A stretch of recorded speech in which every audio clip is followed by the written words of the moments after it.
कहानी की शुरुआत होती है साल 2149 से। जंग खत्म होने के बाद से वो एक बंकर में अपनी लाइफ बिता रहा है, क्योंकि बाहर की हवा में अब जहर मिला हुआ है। ऐसे में बाहर जाना मौत को गले लगाने जैसा है, इसलिए सिर्फ ये बंकर ही उसके लिए सेफ है। डार्विन वहाँ हर रोज सेम रूटीन फॉलो करता है, आता है और अपने सिस्टम के सामने बैठकर बाहर की एक्टिविटीज देखने लगता है। वो अपनी माँ को मैसेज भी करता है कि माँ मुझे यहाँ से ले जाओ, लेकिन हर बार की तरह कोई रिप्लाई नहीं आता। इससे डार्विन को बहुत दुख होता है। वो अपने पास्ट को याद करता है, साथ एक खूबसूरत जिंदगी बिता रहा था, पर फिर सब कुछ तबाह हो गया। आज वो पुरानी यादें उसे चैन से जीने नहीं देती। अपना दुख कम करने के लिए डार्विन अल्ट्रासाउंड शावर लेने चला जाता है, ताकि उसे थोड़ा अच्छा फील हो। वहाँ वो मॉडर्न टेक्नोलॉजी और मशीनों की मदद से बाहर के जरूरी काम निपटाता है, जैसे अलग अलग जगहों से खास मिनरल्स को एक जगह इकट्ठा करना, ताकि फ्यूल का इस्तेमाल कर सके। इसी बीच उसे एक रिकॉर्डेड वॉइस सुनाई देती है, जो सबको वार्न कर रही है कि बाहर की हवा बहुत खतरनाक है, बाहर निकलना इलीगल है, क्योंकि कुदरत और सरकार दोनों की ही परमिशन नहीं है। डार्विन ब्रेक लेकर खाना ऑर्डर करता है, जो मशीन के जरिए उसे डिलीवर हो जाता है। दुनिया भले ही बर्बादी की कगार पर है, लेकिन टेक्नोलॉजी अपने पीक पर है। फिर भी मशीनों के बीच घिरे रहने की वजह से डार्विन बहुत अकेला। अपना मन बहलाने के लिए वो वीडियो गेम्स खेलता है या खुद को काम में बिजी रखता है। लंच के बाद उसे फिर से काम का ऑन ऑर्डर मिलता है और वो उसमें लग जाता है। रात को उसे बड़ी मुश्किल से नींद आती है और सपने में उसे वहीं उसकी माँ उसे बचाने के लिए बंकर में छोड़कर गई थी और वादा किया था कि एक दिन वो उसे आजाद जरूर करेगी। ये सपना देखकर डार्विन डर के मारे उठ जाता है। अगली सुबह जब वो काम कर रहा होता है, तो अचानक उसकी नजर एक कुत्ते जो बाहर खुले में घूम रहा है। तभी जोरदार बिजली कड़कती है और बारिश शुरू हो जाती है, जिससे उसकी मशीनें काम करना बंद कर देती हैं। डार्विन घबरा जाता है और फौरन इमरजेंसी बटन दबाने की कोशिश करने के बाद भी कोई रिस्पांस नहीं आता। तब उस खराब मौसम को देखकर डार्विन ये समझ जाता है कि मौसम सिर्फ कुछ समय के लिए नहीं, बल्कि 2 दिनों के लिए ऐसा ही रहेगा, और इससे उसका ऑक्सीजन सिस्टम भी पूरी है, जिससे उसकी मुश्किलें बढ़ सकती हैं। इसलिए वो थोड़ा टेंशन में आ जाता है। अब कुछ देर बाद वही होता है, जिसकी वजह से डार्विन के लिए अब बंकर में रहना बहुत मुश्किल हो जाता है। क्योंकि डार्विन ये एक्सपीरियंस कर रहा है, इसलिए उसे समझ नहीं आता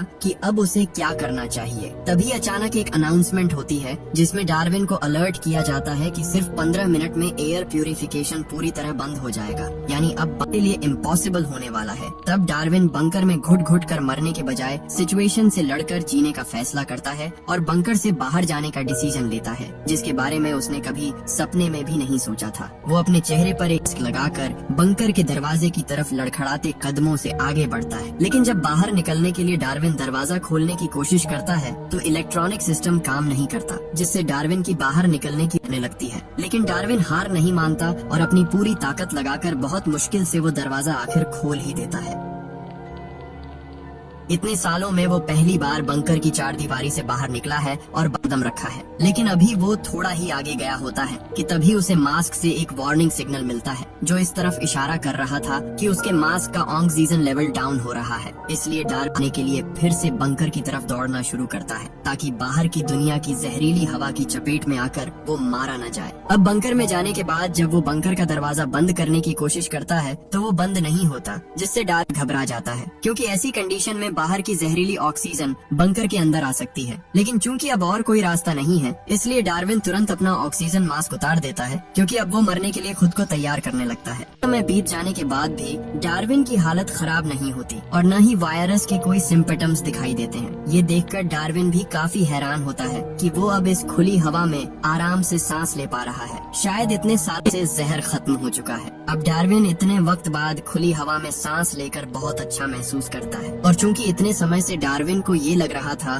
कि उसकी माँ जिंदा हो सकती है, इसलिए वो उन्हें ढूंढने के लिए निकलता है कि शायद उसकी माँ किसी मुसीबत में हो, जिस वजह से वो उससे कांटेक्ट नहीं कर पा रही है। अब यही सोचकर डार्विन बंकर से बाहर निकल जाता है, लेकिन थोड़ा दूर जाते ही उसके पैर कांपने शुरू कर देते हैं। साथ ही उसे थकान महसूस होने लगती है, जिसका असली कारण यह है कि पिछले 9 साल से डार्विन अपने बंकर से बाहर नहीं आया है, जिसकी वजह से उसके शरीर को इतनी दूर तक पैदल चलने की आदत नहीं है। इसके साथ कड़ी धूप भी उससे बर्दाश्त नहीं होती, और फिर थोड़ा आगे जाते ही उसे भूख भी लगने लगती है। लेकिन अपनी माँ के बारे में सोचते हुए वो हार नहीं मानता और आगे बढ़ता रहता है। खैर, अब थोड़ा आगे जाने के बाद उसे जिन्हें देखकर वैसे तो उसे खुश होना चाहिए था, लेकिन उन्हें देखकर डार्विन उल्टा परेशान होने लगता है। इसके बाद जब वो और आगे जाता है तब उसे एक मशीन दिखाई देती है जिसके जरिए वो अपनी माँ को मैसेज भेजकर बताता है कि वो उनसे मिलने, लेकिन हर बार की तरह इस बार भी उसकी माँ की तरफ से कोई रिस्पॉन्स नहीं आता। इसलिए सब उम्मीदें छोड़कर वो भूख से छटपटाने लगता है। तभी अचानक उसके कानों में कुत्तों की आवाज आती है। यह सुनकर डार्विन उनका पीछा करते हुए कुत्तों को ढूंढने की कोशिश करता है। तभी वो दौड़ते दौड़ते एक ग्रीन एरिया में पहुंच जाता है जहां बहुत सारे पेड़ पौधे हैं। ये देखकर तो डार्विन की आंखें फटी की फटी रह।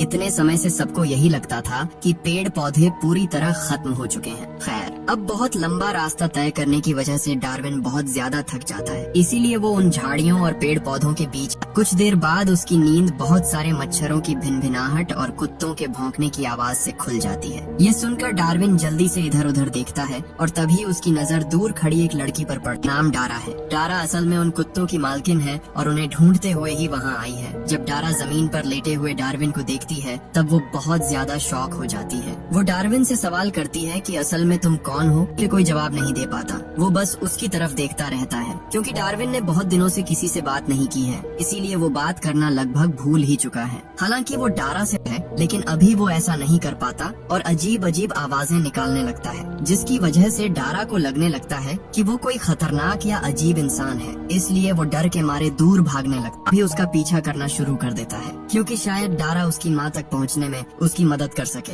लेकिन यह देखकर डारा और भी ज्यादा डर जाती है, इसीलिए वो तुरंत वार्निंग अलार्म बजा देती है, जिसकी वजह से डारा की पूरी जंगल में उसे बचाने के लिए आ जाती है, जो सरकार से छिपकर इन जंगलों में रह रहे हैं। खैर, अब डारा की माँ लिलियन और उसके साथी डार्विन को दौड़कर आते हुए देखते हैं। वे अपने ग्रुप के बच्चों को छिप जा क्योंकि उन्हें लगता है कि डार्विन उनके बच्चों को नुकसान पहुंचा सकता है। लेकिन जब डार्विन उनके पास आता है तब उनकी यह गलत फहमी दूर हो जाती है क्योंकि उन्हें डार्विन के चेहरे पर सादगी नजर आती है। लिलियन उसे इशारे से समझाती है कि इसी जंगल में उनका घर है, लेकिन डार्विन कोई जवाब नहीं दे पाता क्योंकि वह सिर्फ मशीन के जरिए बात करना जानता था, जो अब उसके पास। डार्विन थोड़ा घबराकर झाड़ियों के पीछे छिपने लगता है, लेकिन लिलियन उसे बड़े प्यार से बाहर आने को कहती है और उसकी हालत देखकर उसे खाना भी देती है। डार्विन बहुत भूखा होने की वजह से जल्दी जल्दी खाता है। अब चूंकि डार्विन को भी लिलियन की फैमिली पर भरोसा होने लगा है, इसलिए वह धीरे धीरे उनके पास आने लगता है। वह चाहकर भी उनसे बात नहीं कर पाता,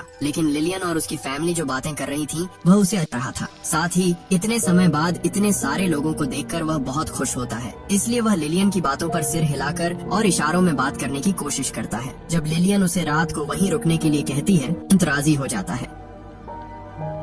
वह एक इंसान की तरह नरम बिस्तर पर सो रहा है, लेकिन कहीं न कहीं उसे बुरा भी लग रहा था क्योंकि जल्द ही उसे वहाँ से अपनी माँ को ढूंढने के लिए निकलना होगा। अगले दिन सुबह डार्विन करता है, जहाँ आज वह जिंदगी में पहली बार चाय का स्वाद लेता है, जो उसे काफी पसंद आती है। लिलियन उससे पूछती है, क्या तुमने कभी चाय पी है? डार्विन सिर हिलाकर ना में जवाब देता है। लिलियन उसके बारे में जानने की कोशिश करती है, डर पाने की वजह से डार्विन उसे कुछ बता नहीं पाता। तभी वहाँ लिलियन का बेटा स्टीवन डार्विन के पास आता है। वह डार्विन की हालत देखकर समझ गया था कि डार्विन बात करना जानता है और जरूर वह मशीन की मदद का होगा। ये समझते ही स्टीवन डार्विन को अपनी बातें हाथों की मदद से टाइप करने को कहता है, जैसा वह पहले कीबोर्ड पर करता था। उसके हाथों की इस मूवमेंट की वजह से स्टीवन उसके दिमाग में चल रही बातें समझना, सबको उसका नाम भी पता चल जाता है। इसके बाद डार्विन अपने आसपास के लोगों को बहुत ध्यान से देखना शुरू करता है। वह बच्चों को खेलते हुए देखता है और उनकी हंसी और आदतों को गौर से देखता है, जिससे उसे है। चूँकि यह सब उसके लिए नया था, इसलिए वह उनके साथ खेलने के बजाय बस शांत होकर बैठा रहता है। डारा उसके पास आती है और उसे धूप में बैठा देखकर उसके चेहरे पर सनस्क्रीन लगाने लगती है। डार्विन को यह थोड़ा है क्योंकि पहली बार कोई उसे इतने प्यार से टच कर रहा है, लेकिन अभी भी डार्विन अपनी माँ की चिंता में डूबा रहता है, जिसके बारे में वो बाकी सबको भी बताता है। डारा उससे कहती है कि जब भी तुम चाहो यहाँ से जाओ। के बाद जब रात को डार्विन सो रहा होता है, तब सपने में वो खुद को अपनी माँ को ढूंढते हुए देखता है, लेकिन अपनी माँ को ढूंढने से पहले ही ड्रोन्स उसे पकड़ लेते हैं और उसे एक्सपेरिमेंट के लिए ले जाया जाता है, जहाँ उसे तकलीफ हो रही होती है। लेकिन खुशकिस्मती से यह सिर्फ उसका एक सपना था।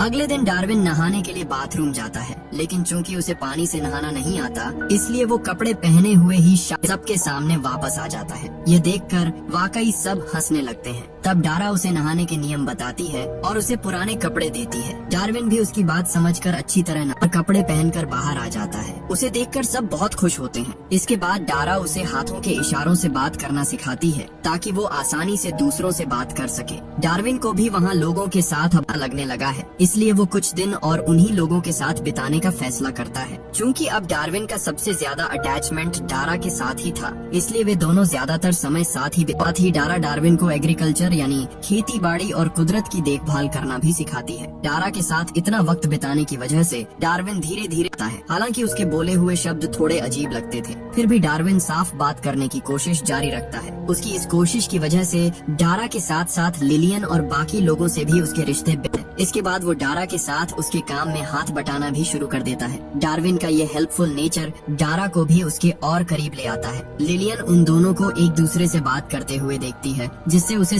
वे दोनों एक दूसरे को बहुत पसंद करते हैं। अब इसी तरह कुछ और दिन बीत जाते हैं। तभी अचानक एक दिन आसमान में एक सरकारी ड्रोन आ जाता है जो वहाँ की रिकॉर्डिंग कर रहा था। लिलियन और उसकी फैमिली मस्ती करने में बिजी थी और उस धुन पर डांस कर रही थी। डारा डार्विन को भी अपने साथ डांस करना सिखाती है, जिसके बदले में डार्विन भी डारा को कुछ फास्ट डांस मूव्स सिखाता है। उन दोनों को एक दूसरे के साथ समय बिताना और अच्छा लगता है। इसके बाद वे दोनों जंगल में घूमने निकल जाते हैं, जहाँ डारा अपने पिता के बारे में बताते हुए कहती है कि मेरे पिता ने परिवार को बचाने के लिए बहुत तकलीफें सही हैं। वैसे तो रीच नहीं है, लेकिन उन्हीं की वजह से आज हमारी फैमिली जिंदा है। इतना कहकर डारा अपने पिता को याद करती है। डार्विन भी कहता है कि मैं हमेशा तुम्हारे साथ रहना चाहता हूँ, भले ही मेरी माँ मेरे साथ नहीं है, लेकिन तुम मेरे रहना। चूँकि डार्विन भी उसे पसंद करने लगा है, इसलिए वो भी एक बार में हाँ कह देती है। अगले दिन जब वे घूमते घूमते पहाड़ की ऊंची चोटी पर जाते हैं, तब फाइनली डारा डार्विन के अपने प्यार का इजहार करती है। इससे डार्विन बहुत ज्यादा खुश होता है और वो भी तुरंत अपने प्यार का इजहार कर देता है। इसके ठीक बाद जब पूरी फैमिली हंसते खेलते जंगल के सामने से आगे बढ़ रही थी, डार्विन को कुछ अजीब आवाजें सुनाई देती हैं। वो सबको शांत रहने के लिए कहता है, लेकिन तभी अचानक उनकी तरफ से हुई हल्की सी आवाज की वजह से वहाँ मौजूद ड्रोन्स उन्हें नोटिस कर लेते हैं और उस आवाज का पीछा करते हुए उनकी तरफ आने शुरू हो जाते हैं। लेकिन खुशकिस्मती से उन ड्रोन्स के वहाँ पहुँचने से पहले ही सब पत्थरों के पीछे छिप जाते हैं, ताकि ड्रोन्स के रडार में उनकी लोकेशन कैप्चर न हो सके। ड्रोन्स उन्हें नोटिस किए बिना ही वहाँ जाते हैं। इसके बाद सब अपने घरों की तरफ लौटने लगते हैं, जहाँ लिलियन की दूसरी बेटी बेथ का मूड काफी खराब था। उसका मानना था कि ड्रोन्स के इतनी दूर तक आने की वजह डार्विन है, क्योंकि उससे पहले ड्रोन नहीं आया था। बेथ गुस्से में लिलियन से कहती है कि आपकी वजह से हम इस मुसीबत में पड़े हैं, क्योंकि आपने डार्विन को यहाँ रहने की परमिशन दी। तब से हमारी लाइफ में खतरों के बादल मंडराने लगे हैं। लिलियन उसे शांत करती है, जानती थी कि कहीं न कहीं बेथ की बात सही थी। शाम को जब डारा डार्विन के पास जाती है तो वो वहाँ नहीं था। डारा घबराकर उसे ढूंढने लगती है और बाहर जाकर देखती है कि डार्विन अकेला। बहुत धीरे से डारा से कहता है, मैं वापस जा रहा हूँ, मैं तुम सबको मुसीबत में नहीं डालना चाहता, इसलिए मेरा जाना ही बेहतर है। ये सुनकर डारा रोने लगती है और कहती है, मुझे पता था कि तुम एक दिन मुझे छोड़ गए। डार्विन उसे समझाने की कोशिश करता है कि ऐसा करना कितना जरूरी है, लेकिन डारा उसकी एक नहीं सुनती और नाराज होकर वहाँ से चली जाती है। चूँकि अब डार्विन रुक नहीं सकता था, इसलिए बाकी फैमिली मेंबर से मिलता है और लिलियन को बताता है कि वो अपनी माँ को ढूंढने जा रहा है। लिलियन को भी डार्विन के जाने का दुख हो रहा था, लेकिन न चाहते हुए भी वो उसे नम आँखों से विदा कर देती है। डारा भी डार्विन को जाती है और फूट फूट कर रोने लगती है। उधर डार्विन अब अकेला ही आगे का रास्ता तय कर रहा था और रास्तों में ड्रोन्स पर नजर रखता है ताकि वो जाए। चलते चलते डार्विन एक कम्युनिकेशन मशीन के पास पहुँचता है। वहाँ वो लिलियन की दी हुई चाबी लगाता है, जो उसने विदा करते समय दी थी, ताकि वो आस पास के एरिया का कम्युनिकेशन सिस्टम एक्टिवेट मदद से वो अपनी माँ से कांटेक्ट कर पाता है, जो इतने सालों से डर के मारे अपने बंकर में ही रह रही थी। ये जानकर डार्विन तुरंत अपनी माँ के बंकर के पास पहुँचता है और उन्हें बाहर आने को कहता है, लेकिन उसकी माँ अब भी बहुत डरी हुई है और बाहर आने से वो डार्विन को पहचान भी नहीं पा रही थी। वो डार्विन के पास एक ड्रोन भेजती है ताकि उसके बारे में जान सके। शुरू में डार्विन की माँ थोड़ा अजीब बिहेव करती है, लेकिन आखिर में वो डार्विन के पास आ जाता है। डार्विन उन्हें पास्ट की बातें याद दिलाने की कोशिश करता है, पर उन्हें ठीक से कुछ याद नहीं आ रहा था। तब डार्विन बंकर के अंदर जाकर कंप्यूटर यूज करने की परमिशन मांगता है और उन्हें लिलियन और उसकी फैमिली की फोटो। उसकी माँ फिर भी कोई जवाब नहीं देती तो डार्विन वहाँ से जाने लगता है, लेकिन तभी उसकी माँ उसे नाम से पुकारती है और पूछती है, क्या तुमने वीडियो गेम्स खेलना छोड़ दिया? ये सुनकर डार्विन बहुत खुश होता है, क्योंकि उसकी माँ लिया था और उनकी पुरानी यादें वापस आ गई थी। इसके बाद डार्विन सीधा डारा के पास पहुँचता है, जो अब भी उसका इंतजार कर रही थी। वो डार्विन को देखकर बहुत खुश हो जाती है। इसके बाद वे दोनों किस करते हैं और उम्र भर एक दूसरे के साथ रहने का फैसला करते हैं और यहीं पर ये कहानी खत्म हो जाती है।